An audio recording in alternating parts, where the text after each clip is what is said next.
Welcome to Overwhelmed to Overcomer podcast with coach, encourager, and strategist Anna McLaughlin. If you're a Christian woman who has big dreams rooted in an even bigger God, but most days those dreams feel completely out of reach, trust me, I get it. As a homeschooling mama of 4, entrepreneur, investor, and all-around wearer of many hats, I am right there with you. And yet the Lord invites us to live out our God-given purpose now in the midst of the madness. So let's explore together how we can know our calling and walk in it today with clarity, with courage, with each other. It's time for you to live the life you love and love the life you live. Let's do this thing. Hello and welcome to this next episode of Overwhelmed to Overcomer. I have my newish friend, Chad Potts here. Chad, I'm so glad to have you. Oh, what a pleasure to be here. Always good to connect with you, and man, just a privilege to be on your show. I know, it's wonderful. So I was on Chad's RevRx podcast. Yep. Did we talk about homeschool? I don't even remember anymore what we Yeah, talked about. yeah, Yeah, okay, good. There we go. We talked about homeschool. We'll drop that in the show notes. That was a fun conversation. yep. And then today, I can't wait. Well, I'll tell you what we're talking about in just a second. But Chad, first, just introduce yourself. Tell us a little bit about who you are and what you do. Yeah, sure. Kind of a loaded question, but No, you have like 10 titles that I know yeah, of. there's a So. lot of hats. But yeah, God has me in a really unique place right now, and I'm so excited to be able to share that with your listeners. But above all, I'm a child of God, and I'm a husband and father first. That always has been a big part of that. I'm unapologetic about it. Uh, Family first. God and family are my core. And beyond that, the Lord has gifted me in a couple different areas. One of them is in the pharmaceutical realm. I'm a pharmacist, and that was what I went to school for. That's my day job that pays the bills. I'm also a pastor. I'm an ordained minister, and I'm currently pastoring young adults at our local church here, and love that. That's the age where I feel like I could have gone either way, and luckily the Lord takes the initiative and He draws us close, and I sense that, and I just want to be that. That person that's drawing those people into Christ. After high school, we tend to fall off after that point, but that's where most of my time is spent. But recently, I've always wondered what's God going to do with the pastor pharmacist. And part of my story, we can share this later, but I was called to be a pastor. I felt that calling well after I'd already gone to school and became $150,000 in student loan debt Uh-huh. to become a pharmacist. And I'm like, Yep. God, I think you got the wrong guy. Already have a career, but thanks. Um, but no, God knows what He's doing. And I always wonder, what's He going to do with both of these things? Because it's no accident. God doesn't do accidents. Yeah.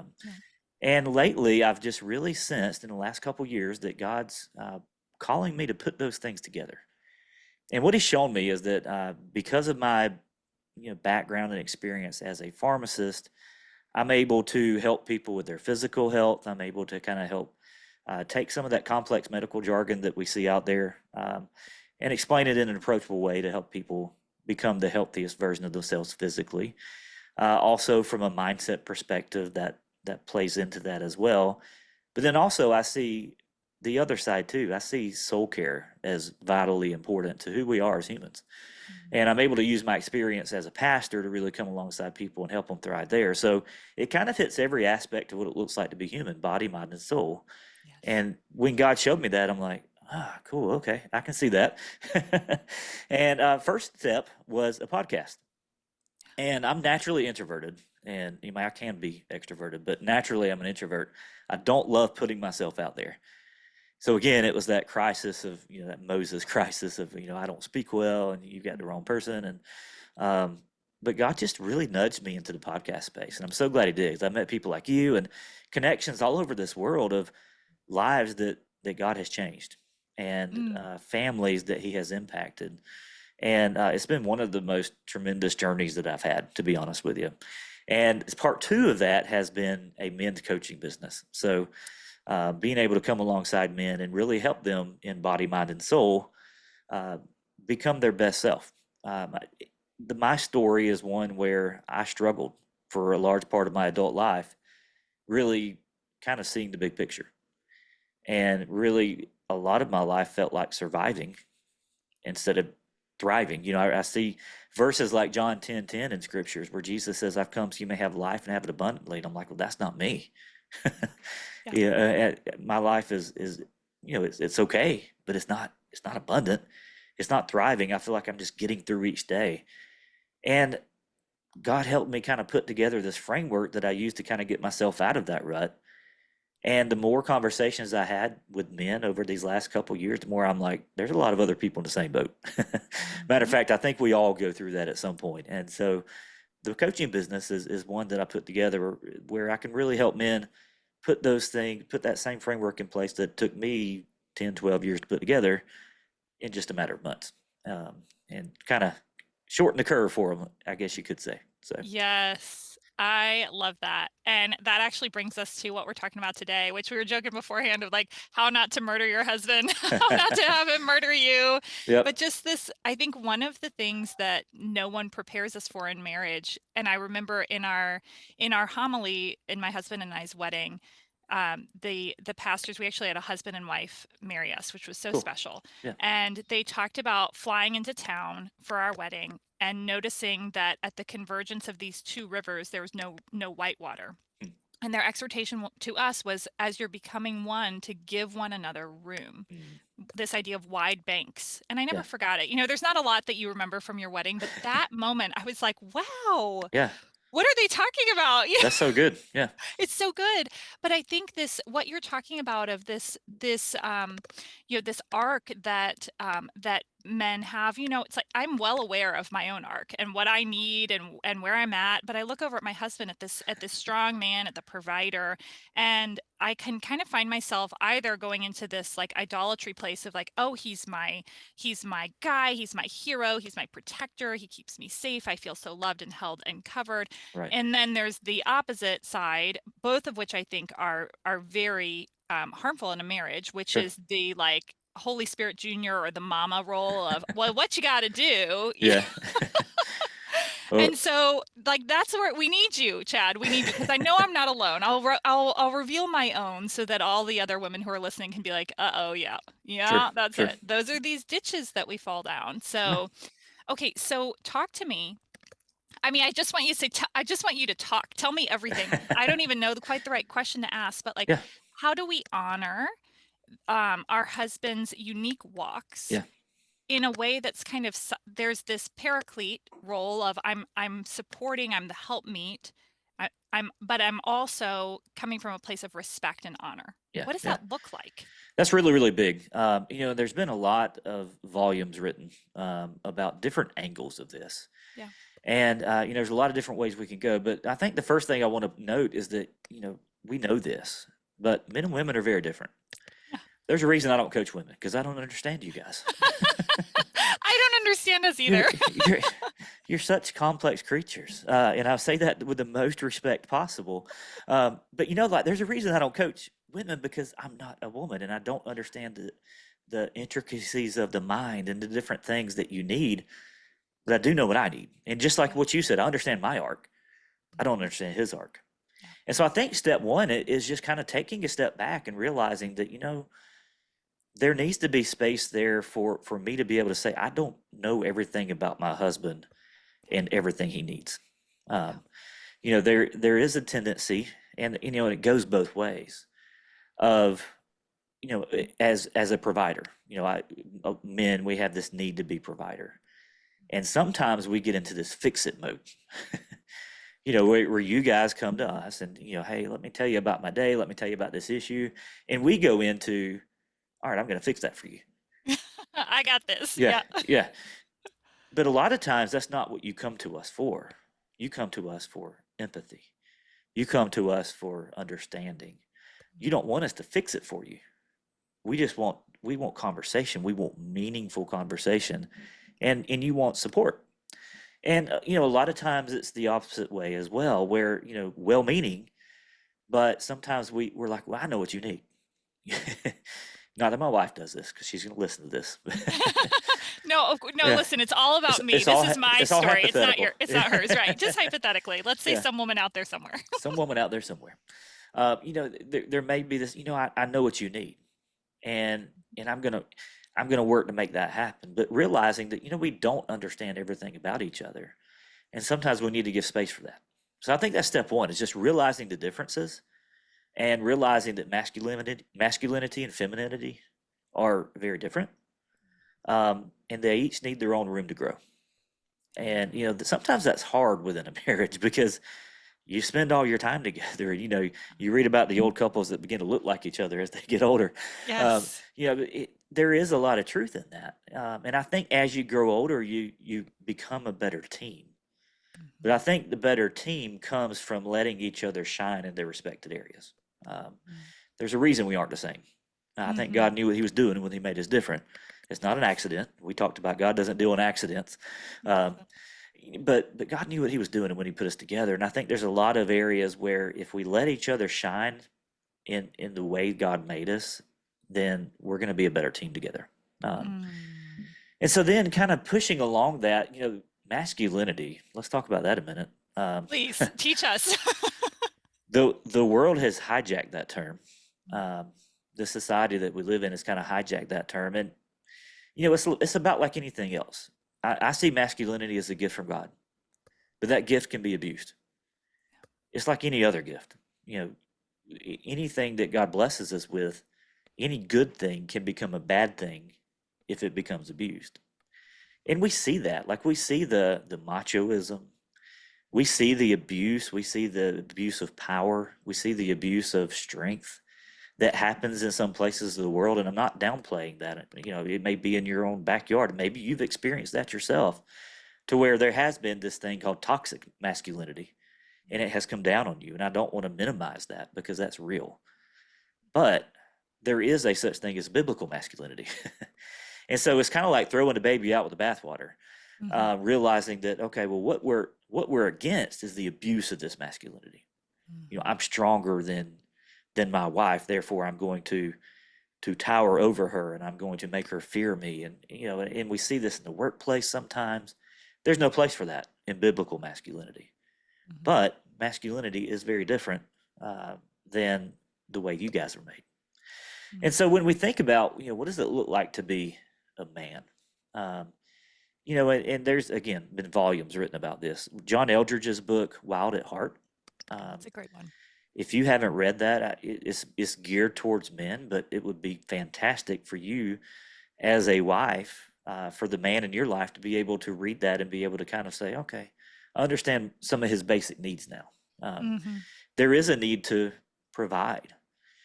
There is a need to, to kind of have a woman to woo of sorts. We don't want to use the word necessarily like conquer, because that's where you get the abusive part to come in. Yeah. But what did he say? Eldridge said like a beauty to fight for, or something like that. Exactly. Is that what it was? Yeah. Exactly. Yeah. So good. And a lot of that comes into what our basic needs are. But when we kind of get, we've heard of helicopter parenting. Sometimes we get helicopter marriages. Yes. To where we're all in each other's business and we don't give each other the space that we need to be ourselves, to be the man or the woman God created us to be. And so, when we think about when God created mankind, I think about, okay, we're made in the image of God. And that looks different for Adam versus Eve, right? Yeah. But we're collectively the image of God, I think. Put us together. And that should point people to what God looks like. Oh, so good. And I think a marriage at its core, marriage is one of the most sanctifying, I don't know what word you want to use, institutions there, yes, that there is. If you think you're selfless, just get married and you'll realize how selfish you really are. Oh, I was so unselfish before I got married. And then I was like, he wants me to get up and like be with him for breakfast, and I want my Bible time. And that was real fun to realize all the places that I was all about me. But you look through that and you begin to realize that, God has special intentions for the family. When God chose how to reveal himself to the world, he chose the family unit to do that. Yes. That's the way that he created us. And so, man, we partner well. Yes. We've got to figure out how to do that, though. Because we Yes. have, a couple chapters later, you get Genesis 3. There it is. And I then know it it's, didn't take long. did God really say? And one of the things God told Adam is it's not good for man to be alone. And so you can almost hear the serpent saying, did God really say that? Come on, do your own thing. Y'all aren't a team. Just be individual players. But there's a lot of the respect I think that needs to be obtained from both sides. So you mentioned respect earlier. I kind of wanted to focus on that. Yeah. That's one of the biggest things that I have found in my life and in the lives of other men that we really need. If we feel like we're respected, then that's kind of our love language of sorts. And that doesn't mean submission the way that the world thinks about submission, right? But when I think about the words in the Bible that Paul wrote about husbands and wives, one of the things he said was that husbands, we'll start with wives. Wives should submit to their husbands. Okay. Us men were like, heck yeah. But he doesn't stop there, does he? He goes on and he says, but men, love your wife as Christ loved the church. And he gave up his life for her. And so to me, that's two sides of the same coin. That doesn't look a lot different than submission, right? And so that's where toxic masculinity comes. When we harp on submit to me, woman, let's just say, that's what we see in the movies. That's what we see with some of this other stuff. And when we lose track of the mandate on our side of things, to be able to say, okay, what's required of us to love as Christ loved the church? That's sacrificial love. That's unconditional love. And so just like you guys, and I think my wife would attest to this, just like the wife should feel loved, the husband should feel respected, because that's how we receive love. You're familiar with the 7 love languages, right? Gary Chapman? I know 5. Did he add more? I think there's a new thing, but yeah, there's 5 core ones. Interesting. And Yeah. Okay. there's also like apology languages. He's really added a lot of cool things. So Wow. Oh, I know. I think I read it in the 90s, so Yeah. I've got some catching up to do. so check out his page, Gary Chapman. But there's a lot of different languages that he's come out with now, which I think is a really good resource for couples. But it comes down to that for me. If you don't know, as a husband, if you don't know your wife's love language, and you're loving her the way that you feel loved, but that's not how she feels loved, then what's the point? Study, and I tell men, study your wives. Get a PhD in your wife. You need to know her. I love that. And realize you can't know everything about her, Yeah. but know what makes her tick. Yeah. Like every single woman listening to this podcast is now going to the show notes to find your coaching program. Done. There you go. But here's the other side too. Wives, know your husbands. Yeah. Know their love language. And a large part of our love language is respect. I've had couples in the counseling chamber on the verge of divorce. And when it comes down to it, there's all kinds of issues, but the ability to kind of see through the surface level issues and get to the root, it's very much this. The wife, and this is a generalization, it's not the case in every situation, but when they come to me and they're just fighting all the time and they don't know how to get along, they don't know how to be a team. And I've had these conversations, and they're hard conversations, because sometimes you just want to shake them and say, come on, guys. It's not that hard, but it is in the moment. It is, yeah. And especially when we trigger each other. But here's the thing: the wife that's in that marriage wants more than anything to know that her husband loves her. Mm-hmm. And everything it seems like that they throw out, it's just a symptom of, oh, I don't feel like you love me. I don't feel like you truly love me, and you put me above all else. And then the other side is also true for the guys. It seems like that the underlying root to most of the marriage counseling that I do is that the man doesn't feel respected. And so figuring out, like, what does it mean to be respected? Well, it doesn't mean I'm less than. by any stretch. But what it means is I respect his autonomy. I respect his space. I respect the fact that he's made different than me, and I may not understand that. Mm-hmm. But when he tells me that, okay, I need time, when he tells me that I need space or whatever it may be, within reason, Yeah. then it means, okay, I respect that about you, and I'm going to allow you that space to thrive. Because a lot of men, here's when I talk to guys, and I feel they get the sense that they're struggling. They get the sense that they're like I was, and it feels like I'm just surviving every day. You know, and I wake up, I go to work, I come home. You know, we pay bills, we put the kids to bed, we go to sleep, rinse, repeat. Right? That's okay for a while, but we're not made for just that. We're made for more. And you know, that's the same for everybody. We're made for more than that. And when they realize that there has to be more to life than this, and that I'm not really living up to my potential as a man, the biggest issue that I see them struggle in is their family. And a large part of it is, you know, either I don't understand my wife, to which, you know, maybe you don't, and maybe you don't have to understand everything about your wife, right? But you need to listen to her, because the things that she's telling you that she needs, you got to respect that too.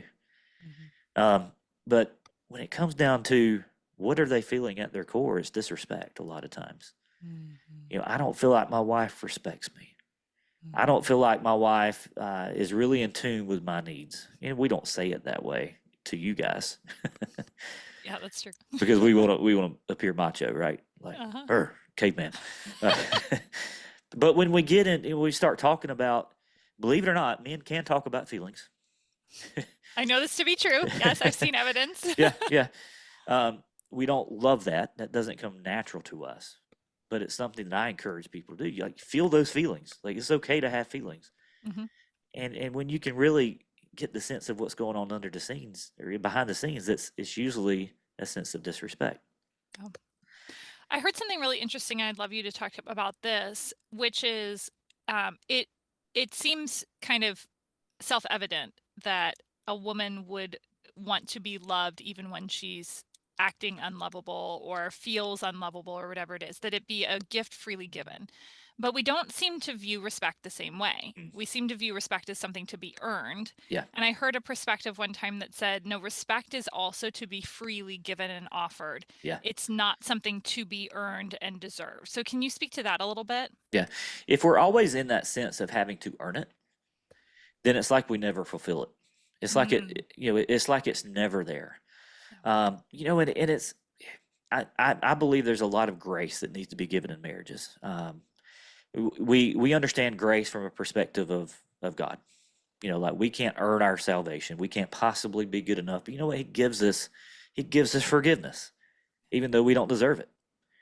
And I think that would go a long ways in our marriages. I think sometimes we forget to extend that grace, and we're like, you know, your respect is earned. You've got to earn my respect.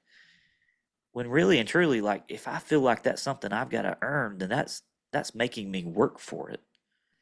And it's making it's almost like the carrot at the end of, you know, that I'm constantly chasing, but I'm never actually obtaining. Yeah. And so, like, at that point, like, at what point would you respect your husband? You know, if that's your point of view, how much would it take? Yeah. How much is enough for him to earn your respect? And, you know, again, it goes both ways, right? You know, it will be like, well, you've got to earn my love. And there's no, you know, that's not a biblical approach to that. You just gave me a light bulb, and I don't know, I would love to hear your thoughts on this, but what occurred to me when you were asking that question, like, what's enough, what would actually earn, you know, earn your respect as a wife? And what it made me realize is, I think when I'm at the greatest risk of being in that, like, well, I don't respect my husband, he hasn't earned my respect, is when I'm in a position of idolatry where I want him to meet my needs. Yeah. Yeah. and he's not doing it. Yeah. And so then it's like, and then therefore I kind of weaponize disrespect to get him To get what you back need. for me to get what I want, which Yeah. is ultimately putting my husband in, just hypothetically, not that this has ever come up in our marriage, right? But Right. puts my husband back in the role of God to me, Yeah. right? Well, once you do what I want, once you fill this void that only God can fill, Yeah. then I'll give you my respect. Amen. Yep. Right. And Yep. and just for me to realize when I'm in that place of like, oh, I'll respect him when he blah blah blah blah. Chances are I've got a God-sized hole in that Yep. exact area that I'm looking for him to fill. 1,000%. Oof. And a couple of things about that. Number one, that's the first pillar that I teach men about is faith. I have 7 pillars I walk through. We can talk about those later if you want. But Yes. the first one is faith, because it's exactly what you said. Though, we try to segment our lives, into the secular and the non-secular or whatever. They're not different. You have one life, and everything kind of happens together. And if you're not prioritizing faith, and if you're not filling that hole that only God can fill, you're going to be looking for it in all the wrong places. You're going to be sorely disappointed. Yes. And you're going to be expecting that. This is kind of goes hand in hand with what I was saying a minute ago. You're going to be expecting things from your spouse that they can't possibly fulfill. You're going to be expecting them to fill a hole in your heart that only God can fulfill.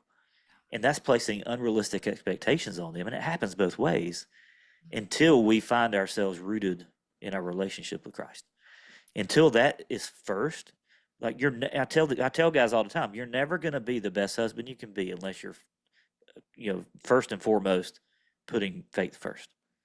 You're never going to be the best father you can be unless you've got your faith together. And so, I have these pillars, but I'm very careful to cover the first one first. Keep the main thing, because you know what, you can, and they're all F's. You can tell I'm a pastor. I alliterate everything. So, And I love that pharmacist too, right? There you go. Right. The F sound. And so it's faith, family, which you will appreciate. Yes. And then there's food and fitness. That's the physical health aspect.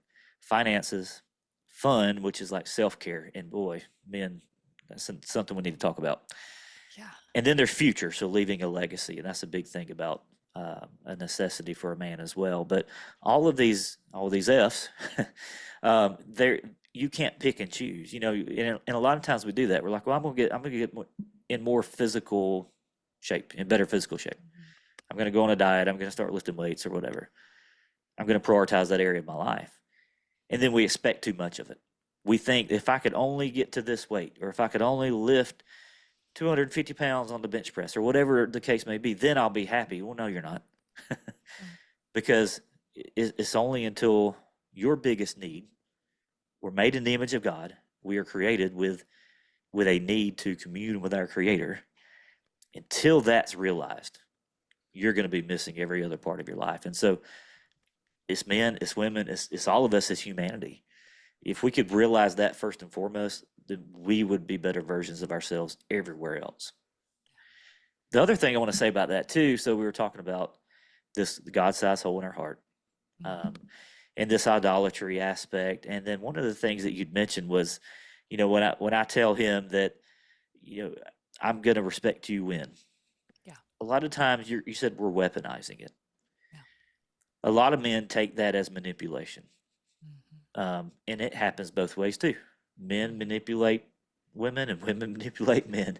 Yes. And let's just call it what it is while we're being controversial and talking about how to murder-proof your marriage. Always. But let's call it what it is. Sometimes that's manipulation. And what that means is that we're using tools in order to accomplish what we want. Well, who's at the center of that? Me. Yeah. So whatever that is, whatever it is I'm wanting them to do, and I'm using these tools to manipulate them to do that, that's me at the center. And one of the things I tell my premarital counselees, those are fun. They're just blissfully in love and think they're never going to have problems. And I'll Well, walk. yeah, because they do have the best relationship that's ever That's right. existed, That's right. obviously. Oh, Yeah. I remember. I remember what I thought. And I take them through a pretty extensive system, and we talk about a lot of different things. We try to anticipate some issues that may come up. And one of the things I tell them is, you think you're never going to be, you could never fight with that woman. You could never fight with that man. You love them too much, right? You may have had little spats here and there, but that's never going to happen to us. Things don't happen overnight. Communication is one of the biggest parts of marriage that men need to work on in particular, but women too. Because unspoken words breed bitterness. It's a lot of things that aren't said that creates this bitterness in our hearts towards our partners. And so we don't get in a place of just, the irreconcilable differences as we call it today. We don't get in that place overnight. But we get in that place through time after time after time of my needs not being met, my respect not being given, my love not being received, and then I don't communicate about it. Or when I do communicate about it, I'm not emotionally aware enough to be able to do it in a way that's respectful and courteous. Doesn't mean you're never going to fight. Doesn't mean you're never going to lose your temper. But it means realizing that, okay, there's a better way to do this. But that's one thing that I've learned through the years too in my marriage is that, if there's something that's left unsaid, odds are it's not just going to go away. A lot of times we don't want to talk about it, especially us guys. We don't love to communicate. That's and some are better than others at it, but communication seems difficult for us. And what I try to encourage guys to do is to, if there's something that needs to be said, then do it. Mhm. Like say it. Say the hard things. Do it in a respectful and loving way. Don't add it on to the end of and by the way. Right before you pull up to dinner at the in-laws' house or something like Right, that. right. Uh-huh. Pick how you're going to do that. But having conversations closes those loops. Those unclosed loops in our minds breed bitterness. Yeah. And when we start becoming bitter towards one another, then we start seeing each other in a different light. Mm-hmm. I think the enemy sows those seeds to try to cause discord in our relationships. And when we start to see our spouse in a different light, that's scary. Yeah. Because then we start having thoughts like, oh, they're not the person I married. Mm-hmm. Or, oh, they're not the person I fell in love with. They've changed. Mm-hmm. And sometimes that happens. But a lot of times it's not necessarily them that's changed. It's the bitterness in my heart that makes them appear differently. Mm. Does that make sense?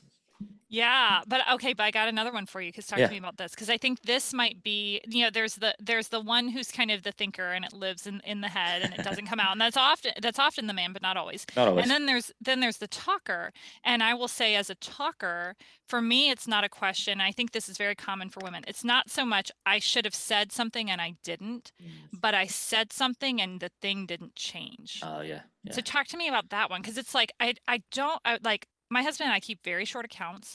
He certainly knows, like I've shared my needs. We've had respectful conversations. But what I've noticed, and I've talking to many women over the years similarly. Yeah. It's we've communicated and there's not a shift in behavior. Yeah. And so then because I'm not Holy Spirit, right?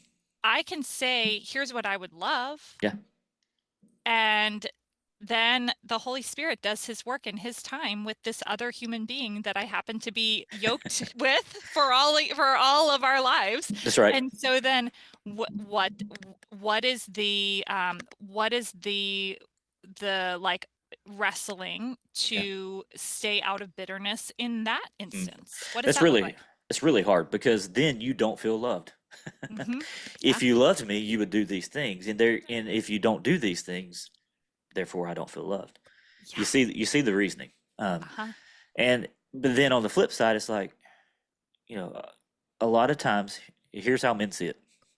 Okay, let's call it what it is. Here's how men see it. You want me to give more than I'm already giving. Yeah. And we are, a lot of times we feel kind of maxed out. Yeah.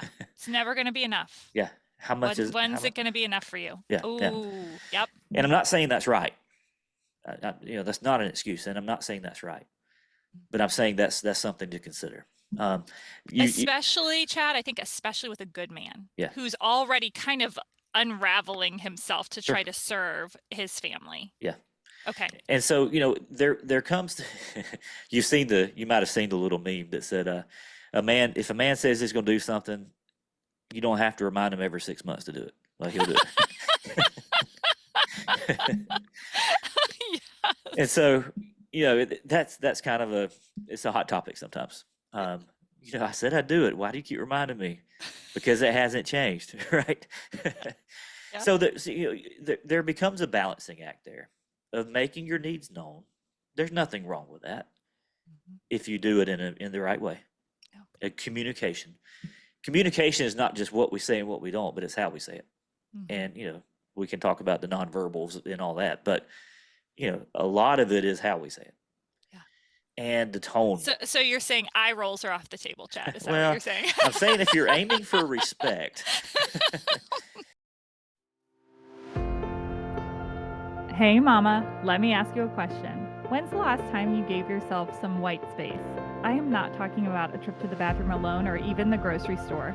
When's the last time you had what I like to call some no one needs me time? For homeschooling entrepreneurs, time like this isn't a luxury. It's actually a key component to a healthy business, homeschool, and family life. So, if you're ready for your next respite, whether it's you by yourself, you and your spouse, or a family trip, join us at our peaceful haven, Just Like Paradise, located on gorgeous Oak Island, North Carolina. This 3-bedroom house is just a short walk to the ocean and nearby restaurants. It has a screened-in back porch with fireplace that is to die for, hot tub, and even a fire pit if you're feeling ambitious. Book through the link in the show notes, and then you have a unique discount code, podcast100, to get a $100 discount on your stay as a thank you for being one of my listeners.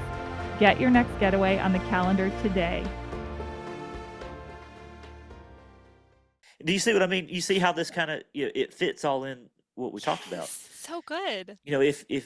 If what I'm needing is respect, and I'm seeing the eye rolls and the you're never or you always, those generalizations, then what I'm feeling is lack of respect. And so, no need to remind me every 6 months. Kidding. But so when you make your needs known, if you've got a good man, then odds are he's not going to forget that. Mm-hmm. He may not have the tools and resources he needs to make that happen. Or he may not know how. He desires it. It's kind of like the disciples in the Garden of Gethsemane. Your spirit's willing, but your body's weak. Like, yes. Yes. You want to make this change, but but we don't like to say we don't know how to do things. Mm-hmm. And so what may be perceived from the wife's side as nothing changing may just be, I'm not sure how to make that happen. Mm-hmm. But I'm not going to admit that I don't know how to do something. Mm-hmm. And so in my heart of hearts, I want to, but I don't know how to do it. And being able to pray for your man is a big part of that. You mentioned the Holy Spirit. Yes. You're not the Holy Spirit. I'm not the Holy Spirit. No. I can say something, but I can't nudge you in a way that the Holy Spirit can. And so being able to pray specifically, but then here's also something too. Instead of just saying you're not doing this, instead of just saying you always do this, find better ways to communicate that and have that conversation about, well, here is how here is how this might look. Because sometimes we just don't know. Is that okay to say? that sometimes we just don't know. It's a good reminder for us. I mentioned to you, there's a reason that I don't coach women. But yeah, and men will tell, I just don't know how to make my wife happy. Well, what does she tell you? Well, she tells me she wants these things, but what does that mean? And so it's not necessarily that your man doesn't hear you. It's not necessarily that your husband doesn't care. I'd say those things are in the minority. Mm-hmm. I think the majority of the time is that either they're overstretched and overextended, and they feel like they can't possibly give any more than they're already giving. Mhm. In which case, again, conversation goes a long ways. Mhm. I'm getting the sense that you feel overextended. Can we walk through some of that? Is there something I can take off of you? Are there some things that you're doing that that maybe that we can talk about, we can discuss? Again, it's not like, let me do that for you, Mhm. or you need to do this, because again, it's that level of respect, but it's coming alongside and helping instead of kind of nagging. There's a fine line there. Well, and you're blowing my mind a little bit because as you're talking, I mean, of course, we were joking when you're like, yeah, you don't have to remind me every 6 months, right? But it's like I think about because everything I think comes out of my mouth pretty Yeah, much, and yeah, and I think there's some sort of number about how many more words a day a woman has than a man on average, and it's right. like 10 times. And what comes to my mind is I think about these moments where I'll kind of say, well, I really need you to do this. Uh-huh. And then my husband will be like, okay, but I also thought this other thing was our top priority right now. And Yeah. I was like, oh yeah, yeah. Okay. Okay. So both of those. Okay. But Yeah. also this other one. And if you could really be over. And so, I can tell you what currently Yeah. is really bothering me. Yeah. Yeah. He has a memory of the 50 things that I've probably shared over the past month that Yep. feel like high priority items. Yep. And so I'm bouncing here, there, and everywhere. And his shoulders are getting heavier, heavier, heavier. Right. And because it's more common for men to carry the load, process internally, then he's feeling more and more weighted down by all these things that I'm just kind of tossing out there while Yeah. I'm still running around, and my burden's very light because I'm talking about myself with a full aware, just because I'm happy to carry that load so that nobody else Yeah. feels called out, Right. fully recognizing that there are a lot of other people listening to this that are like, yep, yeah, me too. So, so I think there's this sense of we need to stop, and this is why, like, date night, and my husband works weekends now, so we try to have a Friday connection time and a Monday connection time to Yeah. just come back together for the week. Yeah. And it's been so valuable to just level set and start to ask questions more in the vein of, hey, I would love to see this as more of a part of our lives. Yeah. What do you need from me Yeah. for that to feel possible? That's great. And that's partnership. Yeah. And that's respect. And it's allowing him to be that provider, to do the things that he is called to do, but in a way that you're giving him support and not demanding more of him. Mm-hmm. And that's a big proponent. You mentioned the weight getting heavier. Yeah. And that's a real thing. And again, like, most guys don't talk about it, not to you guys. Yeah. And usually when it does come out, it's usually not in a very positive way. Yeah. Um, Because but their what back's about to break from Yeah, the weight. but that's what I'm trying to do with my coaching, is to create a brotherhood of sorts, to where we can have those conversations and we can be like, you know what, here's what I learned, been there, done that, and have a group. One of the things I love about the group coaching that I'm doing, in a room of people, and I make people turn their cameras on, in a room of people in a Zoom meeting just like this.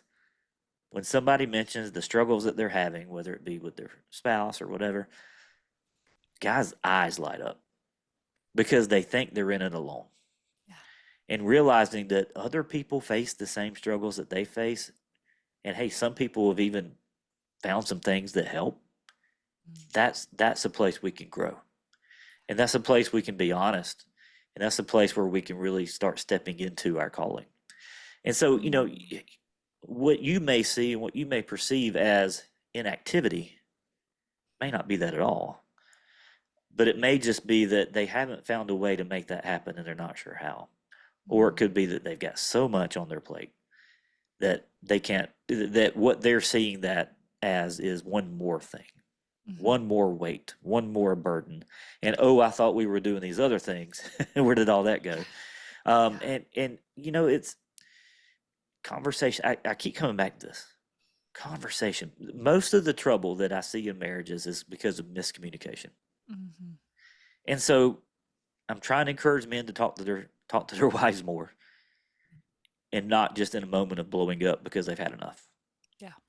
But to be able to see some of these signs, be able to acknowledge some of these triggers, and to be able to see in themselves, okay, I'm getting, it feels heavy right now. Yeah. And instead of, blowing off steam by blowing up at your spouse, here are some things that we can do otherwise. Number one is having a conversation with your spouse before it gets too much. Mm-hmm. Number two is self-care, stress management. Men, a lot of times, for much of my life, I understood self-care zero. Yeah. Yeah. From It's like I brushed the my teeth or something like that. right. Like, I feel like that's like that's kind of Well, the guy's list. well, self-care is for women, right? You go get Yeah. your nails done, you go Yeah. get a spa, get a massage, and That's that's so self-care. true. Yeah. Oh no, we don't do that. We're men. Mhm. And so realizing that, hey, what gives you life? And this is a way we talked about ways to support. What gives your man life? Fishing, going out in the garden, going out in the woods, hobbies, reading, whatever that is. Again, study your man. Get a PhD in him. What is it that gives him life? Make sure he's having opportunities to take part in those things. And it's not selfish. We have to remind, especially those that are in the helping professions, those that like to help other people. I have to remind guys that self-care is not selfish. You can't pour from an empty cup. You can't keep taking, and not having an outlet. And so whether that be going to the gym or every guy's different, but finding a time to do what gives them life, to do what fills them up, and to do what allows them to have an outlet to get rid of some of these negative emotions is so, so important. And so a lot of times we feel the pressure, and let's be honest too, like guys aren't as good as ladies at multitasking and and doing a lot. You guys are superheroes sometimes. Like I'm amazed at my wife at all the many different things she can have going on, and she's spinning all the plates and everything just looks fantastic. Yeah. And I'm sitting over here having trouble like walking and chewing gum at the same time. It is hard. So realizing we're a lot of generalization, but a lot of guys aren't as good as you about handling all the things. And so being able to say, hey, this weekend, won't you take some time off and you go do this? Mm-hmm. Because it gets to be a rut. And when we get in a rut, then our mindset changes. Mm-hmm. And our mindset changes from best case scenario to now everything is depressing. Yeah. Now everything adds anxiety to my situation. It's kind of like if you remember having babies. I do remember that. You remember that. It hadn't been that long ago. All right, and again, I'm speaking from the man's perspective, but we were big believers in like we've always been co-breadwinners, and I'm like, well, it's not fair to just expect my wife to be up with the baby all the time. So we both helped there. When I was most fatigued, and I was, the baby's up all night crying, and one of the kids kept me up last night. So, today's not one of those days where I'm just like, man, I'm rocking it. It puts you. You are rocking it right now, though. I will tell you, this is awesome. Well, it puts you in survival mode. Yeah. And that's that fight or flight mode, which is fantastic when you're running from a saber-toothed tiger. Mm-hmm. And providing your own food back in our ancestral days. Yes. It's not that great on a chronic basis. Yeah. Because what that does is it makes everything kind of put us on edge. And so when I'm tired, everything's a much bigger deal than it normally would be. Same thing with you guys, I'm sure. It's a much bigger deal. It's like going to your toddler. Like, why are they crying? They need a nap. That's it. And that's spiritual, right? Elijah needed a nap and some food. Never sure underestimate the power of a nap and a snack. A snack. All of a sudden, I'm the only one, Lord. I'm the only one left. It doesn't matter about those hundreds of other prophets that you just showed me are out there. Yep. We're not our best selves when we're in survival mode. And so being able to get outside of that is so, so important for guys. There was a period of time in my life where I was a yes man.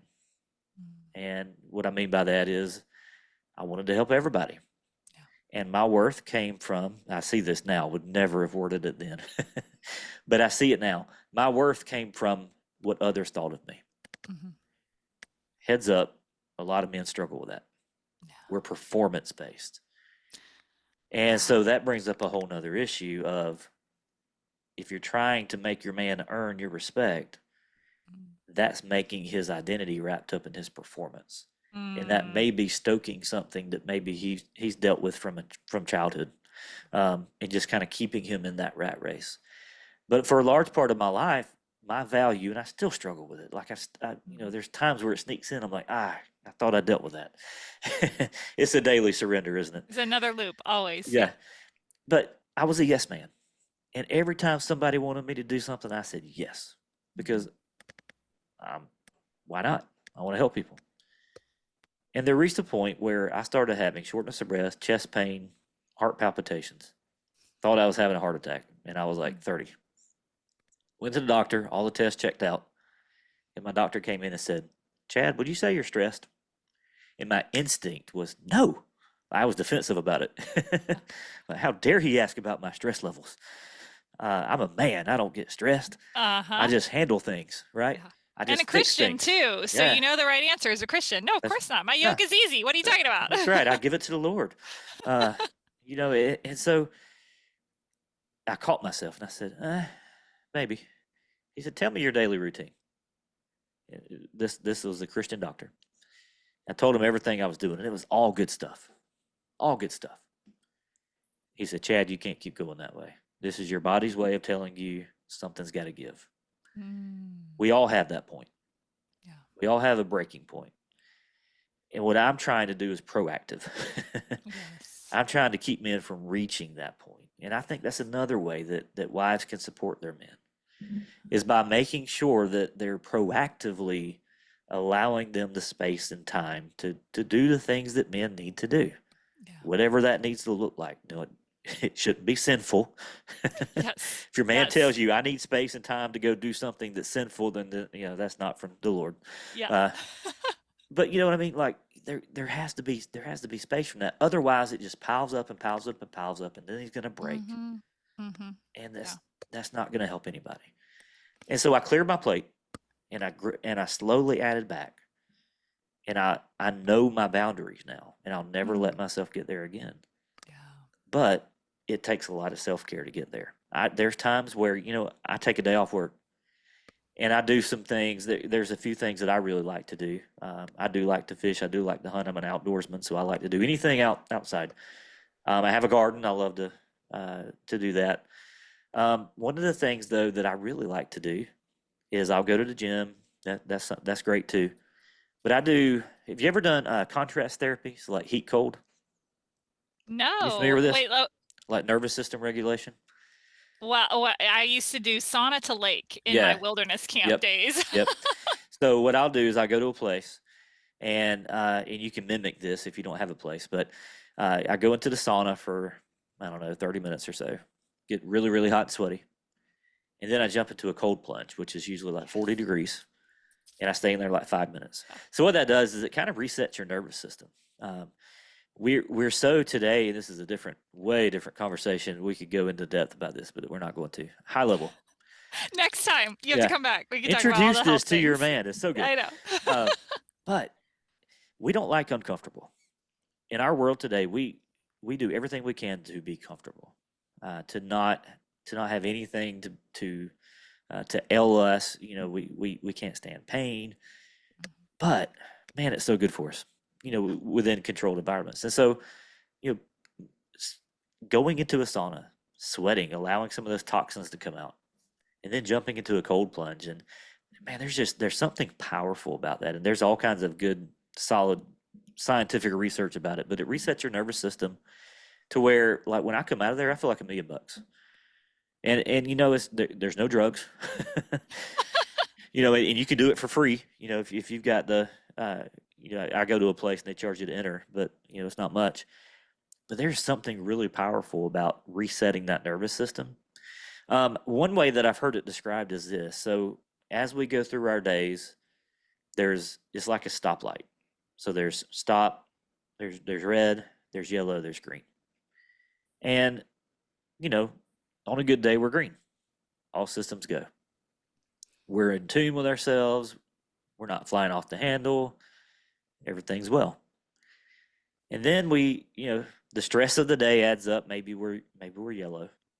Being able to understand where we begin to switch is important. And then if we don't do something about the yellow, that's going to turn to red. That's going to be when we lose our temper. That's going to be when we yell. That's going to be when we're not our best selves. And that's going to be when we lack the emotional intelligence to be able to say, all right, I need time for me. I need to back up. And really, that's one of the ways where I go from yellow to green, or from red to yellow, red to green. Realizing kind of where you are in that spectrum of overload. Yeah. And being able to do the things that allow you to back up. And that's just a quick and easy thing that, it's becoming more and more popular. The scientific evidence is out there that, it's really helpful. But that's just one example of, like, all right, when I feel myself becoming overwhelmed from life's demands, from whatever the case may be, I take time and do that, because I know that's going to take me back. And then, all right, we're reset. I'm back at green. So you said two things, and the first one I just want to underscore, because I think it's something that we forget as women, which is, you were talking about like our ability to multitask, and just for men, it's really there's more of this big picture. What does the family need? What does my wife need? And all of that. And I think it's so important to understand what overwhelms my husband is not the same as what overwhelms me. Yes. Right. So Yes. that's the first thing. I just want to put an underline there, and I know we could dig in deeper, but the second thing you said is so important that, like, this is where I want to hit. Okay. You've talked several times about, and it all becomes too much and I lose my temper. And I think one thing that our culture is not very good at is, it is all well and good to cry. It is not okay to yell. Yeah. And if you do, like you're an abuser, you're cruel. And yet what I've noticed is this is the more common release for men. It is. Is anger. So talk to me about, because my feminine response for years was like, I can't believe you yelled at me, and just, I refuse to be married to a yeller. Exactly. And so help me understand, help us understand this anger response, and how we know as women, are we like, how do we respond in love? What does that look like? And are we in a situation where this is a good man's release versus I'm being abused and maybe I didn't know it. You know what I mean? Like, I feel like that's the kind of two worlds that we're reckoning with. And the world tells us, if a man raises his voice, that's it. Yeah. Bad news, right? Well, and let me add to that too. Yeah, I love that. I mean, I'm just like, we have to go here. This is so important. That's good. I want to add to that, because I was raised, and a lot of men have been raised in this environment where it's not okay to cry. It's not masculine to cry. Yeah. And you'd mentioned it's okay to cry, it's not okay to yell. Yeah. So then, like, if it's not okay to yell, and then if it's not okay to cry, what does our release need to be? Yeah. Right? It's got to come out some way. Yeah. And so, a lot of us, you don't cry. That's a sign of weakness. That's how we were raised. Yeah. And that feeling your emotions is one of the things I try to teach men. Feeling your emotions is not wrong. Feeling your emotions is not weak. Feeling your emotions and being able to put a name to them is a sign of strength. And whether you cry, whether I will tell you that there's been phases in my life where I would cry more versus I would yell more versus I would find a different outlet. Odds are your man is not choosing the way that their outlet, the way that that this is coming out. It's just it's their default, right? So you've got to understand, in a world where it's not okay and it's weak for men to cry, how else do you expect it to come out? Now, I'm not saying it's okay. I'm not saying it's okay to belittle someone. I'm not saying it's okay to disrespect someone. I'm not saying it's okay to verbally abuse someone. There's a line there, right? And you know what that line is, obviously, as a woman. Like you know when too much is too much, and push back on that. Like, that's okay. But realizing that just because the husband in your life has anger that comes out, I mean, that's part of the human experience. Anger, right? And even Jesus experienced righteous anger. Anger with a purpose.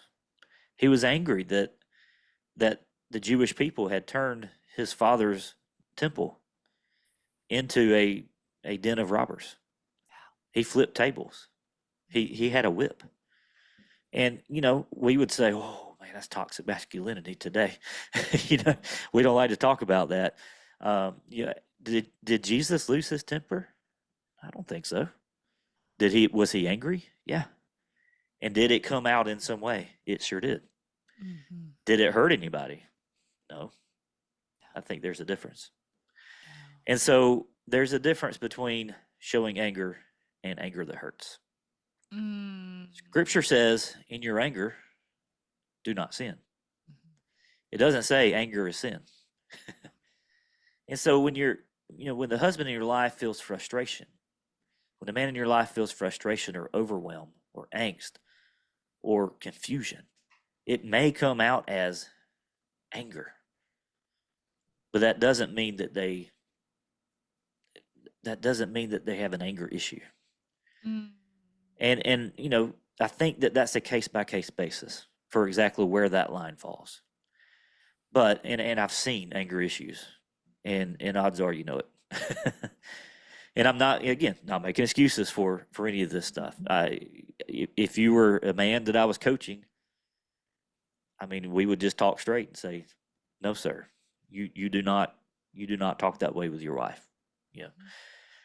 But you're not. But what I'm trying to get you to do is to see the inner workings of your husband. I mean, this is so, gosh, I'm just like, this is so helpful, because I think there's this narrative in the church that's much more feminine, even with men. There is, yeah. Where it's just kind of like, so the perception for me coming out of like high school youth group and college ministry and all that was that I'd basically marry like a cute, basically a feminine soul inside a man's body. Right. Like, I don't know how else to put it. I want them to look strong, but to not necessarily be strong. But we sit down and have Bible study together and talk about our feelings, and we cry together when stuff touches us, and we like the same movies. And it's just like, we didn't marry our own, like a mirror image of ourselves. That's not the design. Nope. And so what you're talking about, I think, is so healing for me to just realize, like, even 15 years into marriage, there have been some light bulb moments for me in this conversation where I'm like, oh gosh, like this is, I think about even just something small, like my husband decompresses in our house by having really loud music on, because it tunes out the 16,000 other things that are going on. Sure. And then for me, I'm like, now I have 16,000 things going on and really loud music. Yep. Yep. And it's like, but for him, it's like, that's his way of having one thing again. Yeah. When there are so many things with the 4 kids all at home all the time and all of that. And so it's such a helpful reminder to me to say, that's not, and I know this, but it's like, it's not against me. This is one element of his self-care, but he doesn't call it self-care. So Right. I don't see it properly. Yeah. And so I am now like just looking at how it affects me, because he doesn't use my language to talk about what it is for him. Language is important. Yeah. We don't speak the same language. I'm getting this. Yeah. And that's really a good example.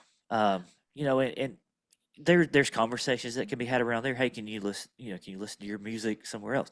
But then what he's going to hear that as is, there's not time for you to decompress here. Yeah. And so being able to, again, this isn't the ultimate fix it, but it's just trying to get you to see what makes a man tick. Yeah. What's going on inside that brain of his. and odds are, sometimes we have to remind ourselves too, like we're on the same team. Yes. We're not enemies. We have a common enemy. Yes, we do. Who's We- trying to actually tear us apart, by the Yeah, way. and trying to make it to where we're enemies. But Yeah. the anger, I guess, is what I'm trying to say. Sometimes the anger or the yelling or whatever it may be, that's a warning sign Mhm. that there's something inside that's not right. And suggesting therapy is probably not the. You need to see somebody about that. Doesn't go over real well. I don't know many cases where the guy's been like, you're exactly right.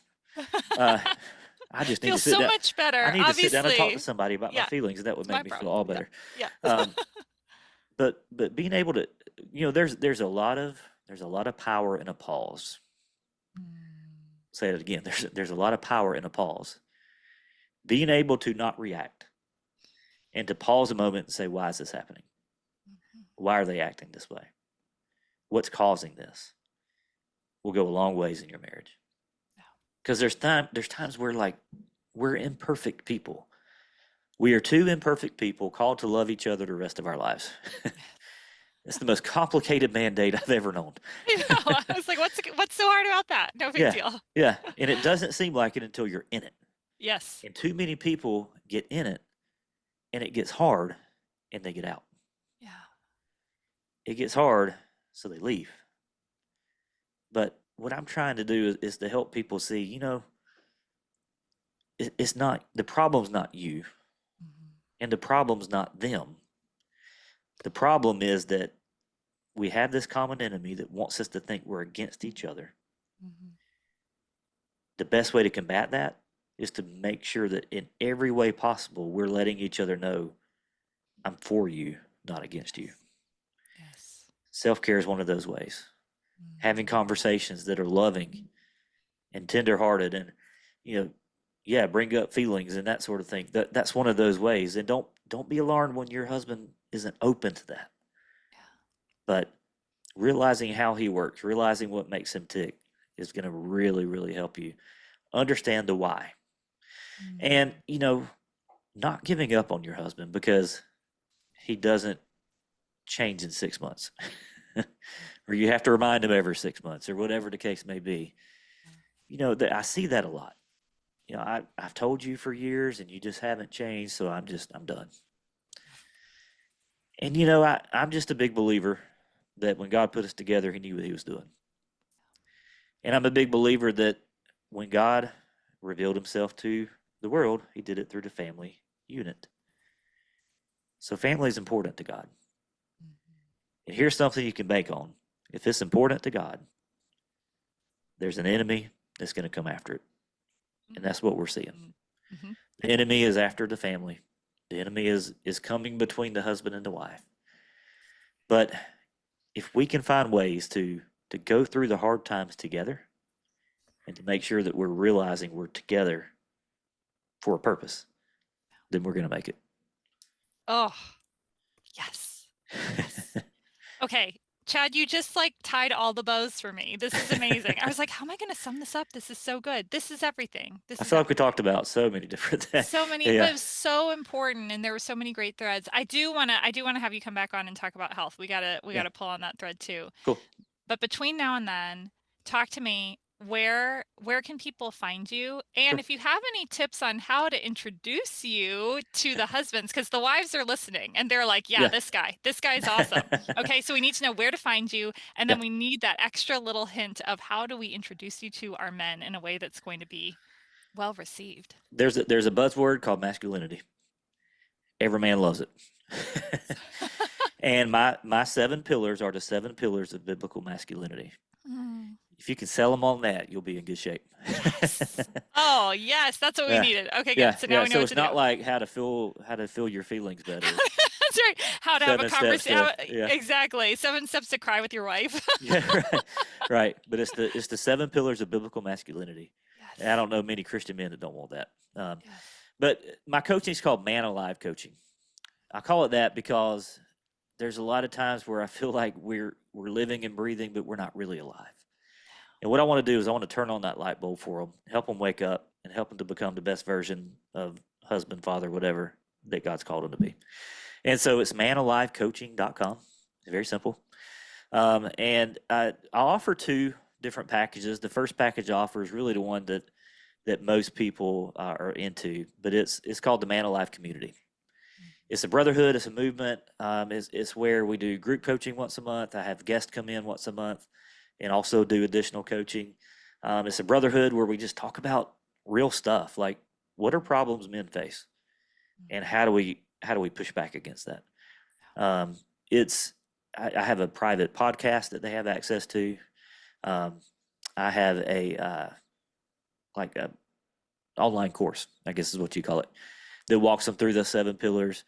All kinds of neat resources to where we just we get together. We're men becoming better men, and that's really most bang for your buck there. And one of the things I love about it is that when I created this group, I wanted to create a low barrier entry. In other words, a lot of coaches are charging crazy amounts of money, and I have a coach.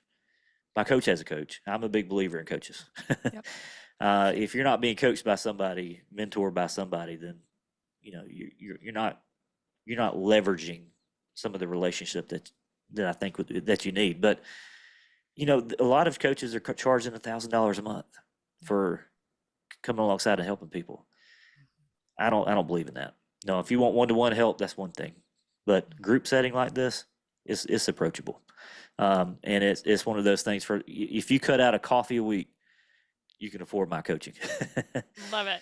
I love it. But yeah, Man Alive. The wives are going to take it to their husbands, and the number one thing the husband's going to ask is, how much does it cost? Yep. That's my husband. Yeah, absolutely. And I'm going to give you a code too. So it's $49 a month is what I charge for this membership. And I'm going to give you a code to put in the show notes. It'll be 50% off the first month. What? Yep. Okay. I love it. So I'll do that for your listeners. But it's just a place. It's one of those things where if you can get the guys in the door, man, that's where transformation happens. Yeah. I pride myself on it being not just another men's group, but it's it's one of those things where iron really sharpens iron when you do it right, and so that's what we're about. But yes, 7 pillars of biblical masculinity. That's the key selling point there. I love it. We have our marching orders. We're on it. There you go. And as part of that too, I do have the RevRx podcast. I try my best to just put as much information out there for free that really is impactful for people. You've been on it. You've been a fantastic guest. But if your man's into sports and that kind of thing, I've got professional athletes, all kinds of things on there. So it's a little bit of stuff for everybody. So that's amazing. I love it. Chad, this has been such a blessing. I'm sure we'll have more conversations. We got much more to talk about. Loved every minute. Thanks so much. Thanks so much. All right, friend. And thank you so much for being here. Until next time, just remember, you've got this because he's got you every time. Friend, thank you so much for listening to this most recent episode of Overwhelmed to Overcomer. So listen, the whole idea behind this mission is that when we endeavor to be brave with our lives, we need to do it together. Belonging is key. So if you resonated with the message from this episode, share it with a friend. Do it together. Thank you again, and never forget, you've got this because he's got you.